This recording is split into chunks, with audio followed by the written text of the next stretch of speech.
ಲೈಫಲ್ಲಿ ಅತ್ಯಂತವಾದ ಕಷ್ಟವಾದ ಫೇಸ್ ಯಾವುದು ಗೊತ್ತಾ? Adulting phase. ಕೆಲಸ ಮಾಡ್ತೀರಾ, ವರ್ಕ್ಸ್ ಲೈಫ್ ಬ್ಯಾಲೆನ್ಸ್ ಮಾಡ್ತೀರಾ, ಹೆಲ್ದಿ ಲೈಫ್ ಸ್ಟೈಲ್‌ನ ಬ್ಯಾಲೆನ್ಸ್ ಮಾಡ್ತೀರಾ, ಏನೇನಂತ ಮಾಡೋಣ. ಅದೇ ಥರ ನನ್ನ ಲೈಫುನು ಆಗೋಗ್ಬಿಟ್ಟಿದೆ. ಬೆಳಗ್ಗೆ ಎದ್ದು ವರ್ಕೌಟ್ ಮಾಡಿ, ಇಂಟರ್ಮಿಟೆಂಟ್ ಫಾಸ್ಟಿಂಗ್ ಮಾಡ್ತಿರೋ ಕಾರಣ ಬ್ರೇಕ್‌ಫಾಸ್ಟು, ಲಂಚು, ಡಿನ್ನರು ಎಲ್ಲ ಪ್ರಿಪೇರ್ ಮಾಡಿಕೊಂಡು ಆಫೀಸಿಗೆ ಹೋದೆ. ಆ್ಯಂಡ್ ನಾನು ಬ್ರೇಕ್‌ಫಾಸ್ಟ್‌ಗೆ ಅಂತ ಹೇಳ್ಬಿಟ್ಟು ಪ್ರೋಟೀನ್ ಶೇಕ್, ಮಶ್ರೂಮ್ ಆಮ್ಲೆಟ್ ಮತ್ತು ವಾಟರ್ಮೆಲನ್‌ನ ತಿಂದ್ಕೊಂಡು ಹೋದೆ. ಸೊ ಬೆಳಗ್ಗೆ ಹೆಂಗ್ ಅನ್ನಿಸ್ತಾ ಇರುತ್ತೆ ಅಂದ್ರೆ ನನ್ನ ಆತ್ಮ ನನ್ನ ಬಾಡಿ ಬಿಟ್ಟನೆ ಹೋಗ್ತಾ ಇದೆ ಅನ್ನೋ ರೇಂಜಿಗೆ ನನಗೆ ಸುಸ್ತಾಗಿ ಹೋಗಿರುತ್ತೆ.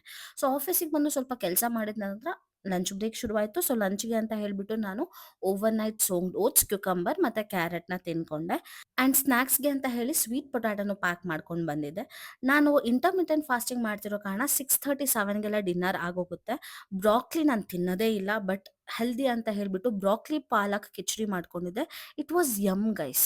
ಸೊ ಇಷ್ಟೆಲ್ಲ ಮುಗಿಸ್ಕೊಂಡು ಕೆಲಸ ಮುಗಿಸ್ಕೊಂಡು ಆಚೆ ಬಂದು ನೋಡಿದ್ರೆ ಮಳೆ ಬರ್ತಾ ಇತ್ತು. ನೆನ್ಕೊಂಡು ಮನೆ ತಲುಪಿದೆ ಅಷ್ಟೇ.